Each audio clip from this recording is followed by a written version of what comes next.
Good morning. Welcome to day 2 of Vlogmas. We started out the morning with a shower, if you couldn't tell by my damp hair, and I made a little protein hot cocoa.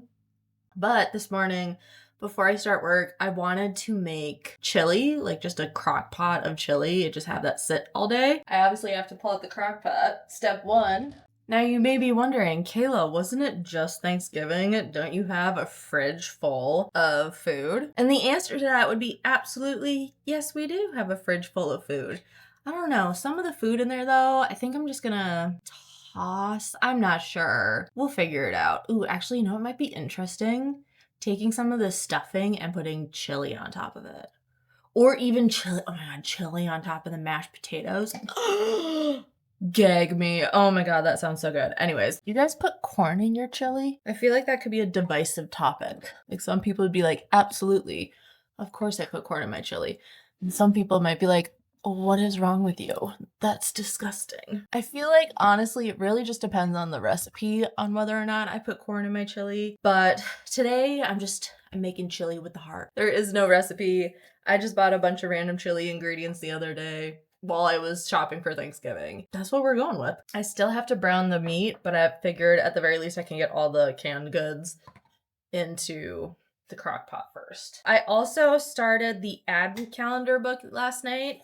I'm not gonna lie, I probably, when I first bought the book, I looked at the summary, but I did not look at the summary before reading it. And then after reading the first chapter, I started to read the summary and I was like, no, why don't we just have this, just be surprised. Be surprised by the whole experience. So that's what I'm gonna do. We're just gonna be surprised by the whole experience. So what we've learned in chapter 1 so far, December 1st, is that we have our main character. I think her name is Lizzie? Izzy? I can't remember her name, I'm not gonna lie. She has a heart condition. Like she had a heart attack at the age of 16, I think. Got a heart transplant, and now her parents are very overly protective, one can say, of her, specifically her mom.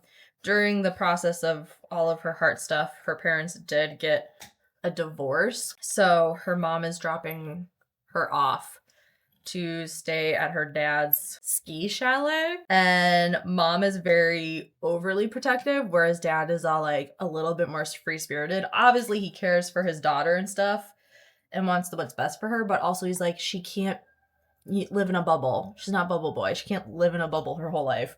The doctor said she should get back to some form of physical activity. At this point in the book, our main character, she is 18, about to turn 19. That's what we've learned so far. I opened chapter 2, read the first page of chapter 2, probably after work. It was actually kind of nice reading like the chapter right before I went to bed, like a little bedtime story. Okay, so for this concoction, I got kidney beans, pinto beans, black beans.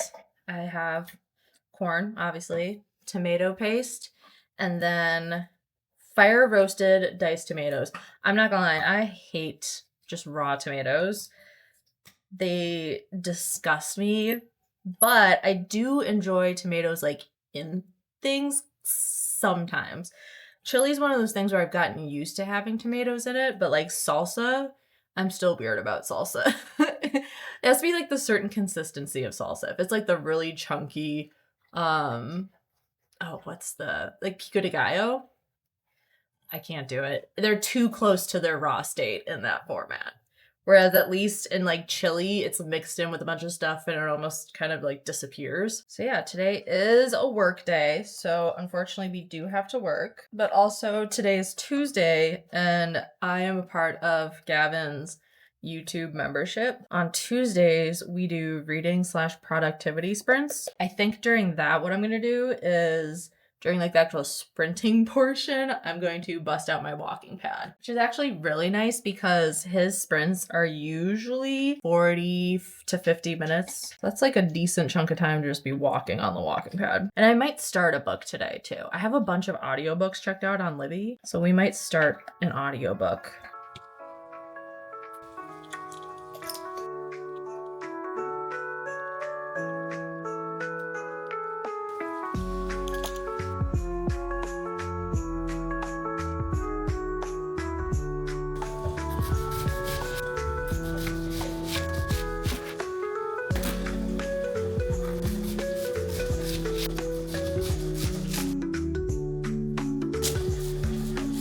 Killing me hands, but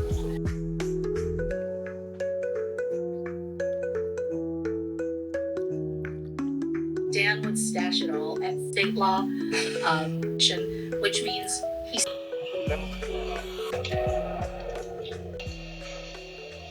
So something I forgot to mention, you guys, is that every year I make a little advent calendar for the girls. This year, I wish I had set it up this way last year because it works really well, but this is where we put the advent calendar this year. You guys so excited? Yes? The girls want to open their advent calendar. Actually, they just want a treat, and it just happens that their advent calendar has treats in it, so. Does this have treats in it? Oh, does this have treats in it? Does this have treats in it? This is our advent calendar. Yep. See what's it. Oh! Take it.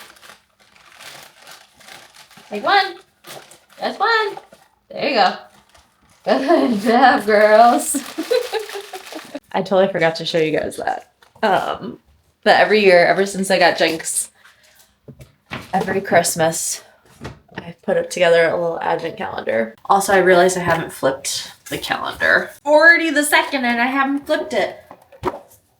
Aw, cute. I'll be so sad when it's done. Now I have to find another calendar. Sprints are gonna start soon, so I thought before sprints start, I would figure out what audiobook I want to listen to. I have quite the selection. If we're being responsible, there's a video that I'm working on, and I should probably listen to that audiobook. That's The Gathering by CJ Tudor, but I don't necessarily know if I want to do a horror. I have Queen Macbeth by Val McDermid, and this is technically on my 25 books to read in 2025, and I haven't read it yet. So I could do that one. It's only a 4-hour audiobook. It's like a super tiny novella. I don't have the physical copy anymore because it was a book I checked out from the library, but it's like short, under 200 pages. 1,000 years ago, in an ancient Scottish landscape, a woman is on the run with her 3 companions, a healer, a weaver, and a seer. The men hunting her will kill her because she is the only one who stands between them and their violent ambition. She is no lady. She is their first queen of Scotland. As the net closes in, what unfurls is a tale of passion, forced marriage, bloody massacre, and the harsh realities of medieval Scotland.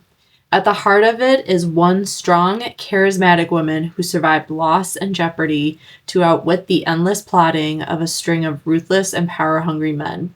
Her struggle won her a country, but now it could cost her her life. Yeah, we'll listen to that one. We're going to listen to Val McDermid's Queen Macbeth. Glad we decided that together. At the minute, she should be. Everyone who has been as we were switching ship, I do appreciate it. So I just probably don't listen to it, you won't stop. It is currently snowing, but I can't see the beauty of the snow because my windows are all fogged up. So we're gonna go to the living room and see it. Tree shut. Okay. Look at this. Look at this. Jinx, you left your toy outside.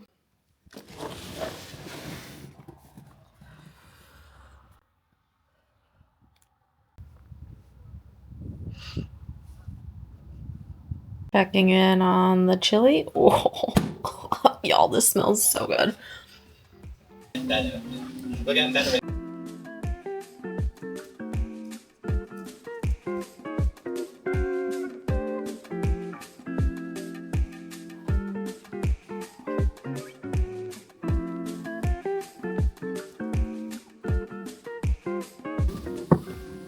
What is this weird noise you're making?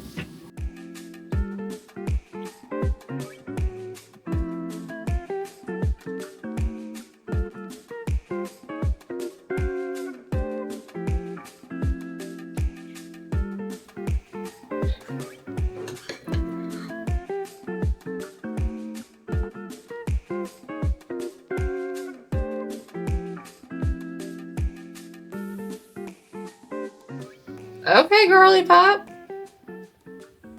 Okay, so this story is like a little confusing specifically because I am listening to the audiobook and I have nothing else to reference. I'm 99.9% positive we are time hopping here and there because it's referencing things that couldn't possibly have happened. Smallest bit of a spoiler.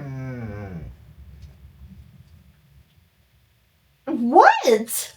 Did you guys hear that? The drama. Queen Macbeth refers to not being able to produce an heir for her current king. Later on in the book, she just referenced her son being killed, and that's not possible if it's a linear storytelling. So it's getting like slightly confusing here and there, but nothing to the point where I'm like completely lost. It just gets confusing when all of a sudden it's like she's talking about not being able to give birth, then she's talking about her son being killed, and then like 10 minutes later, she's talking again about how she's barren and not being able to produce an heir for the king. I honestly was expecting not to like this book, but so far I'm really enjoying it.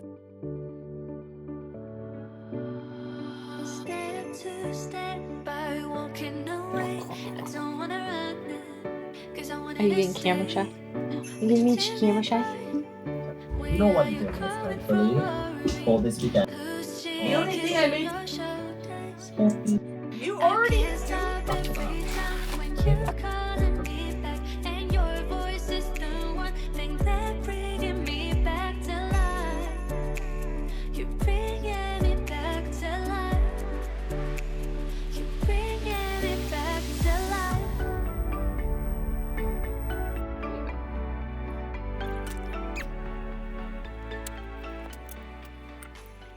It is the end of the workday, and I think I'm gonna call it quits for this video. I hope you guys enjoyed day 2 of Vlogmas. I haven't finished Queen Macbeth yet. I'm 74% of the way into the book. I didn't use all of the sprints to be as productive as I initially intended to be. I did get 74% of the way into the book. I will more than like, I don't know if I'm gonna finish it tonight, but I'll finish it tomorrow. We will probably start another book tomorrow. What do we have to read? The Second Death of Locke, which I have to have read not this weekend, but the following weekend for a book club. Then I have Lucy Undying by Kirsten White. I have The Gathering by CJ Tudor, which I was telling you guys about earlier. I'll probably start this one tomorrow just because I also have the audiobook for it. I have to read When the Wolf Comes Home and Breathe In, Bleed Out. I feel like there's another book. These are some books that I have to read. And then I have a couple other books that are also on the agenda, but they can be pushed back a bit. But these ones are like top priority books. We'll probably crack into these, not all of them obviously, but we'll start to chip away at these throughout the 12 days of Vlogmas. Oh, there's another book I'm reading. It's not a library book, so it's not down by that grouping. Lucky Days by Chuck Tingle. And I have to finish that book. That one's wild.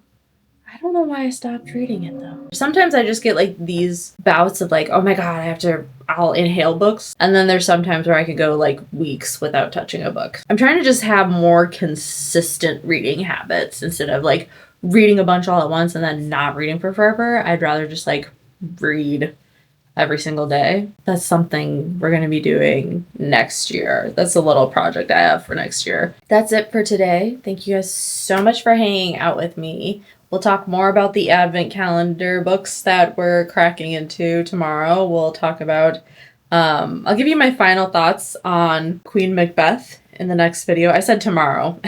I meant the next video. And then we'll start another book in the next video. So lots going on. And yeah, I'll see you guys in the next one.